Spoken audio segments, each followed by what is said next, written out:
কিরে কিরে সন্তোষ শর্মা, হ্যাঁ সন্তোষ শর্মা বাংলাদেশের রয়ের 1 নাম্বার লোক।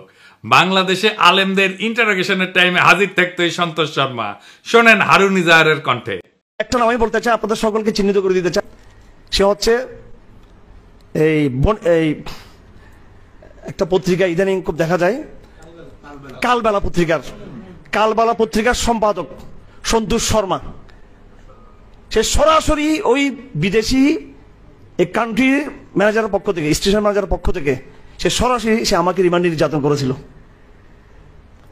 সেজন্য ওই কালবেলা পত্রিকার সম্পাদক সন্তোষ এর বিরুদ্ধে শর্মা, ওর বিরুদ্ধে মামলা হতে হবে।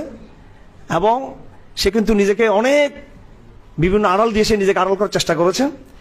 এরাই কিন্তু আমাদের এই রাষ্ট্রকে সর্বদিক থেকে এনে ধ্বংস করেছেন।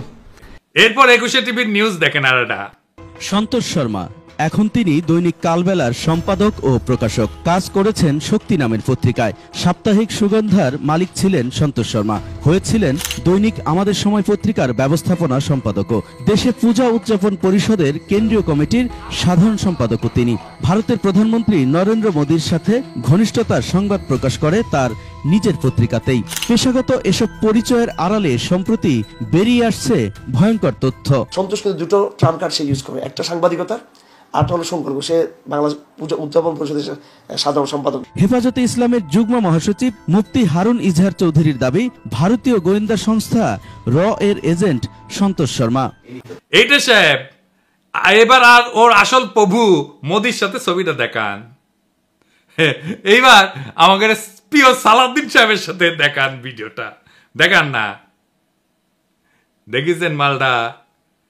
এইবার সব হিসাব মিলিছে, খাপে খাপ মমতাজের বাপের মতো মিলে গেল। তার মানে এইটার পিছনে একটা বিশাল পরিকল্পনা আছে ওয়াকারের এই ভিজিটের পিছনে। আমরা একে একে দেখব ওয়াকারুজ্জামান কেমনে ওয়াকারানন্দ প্রভুপাদ হইয়া উঠলো।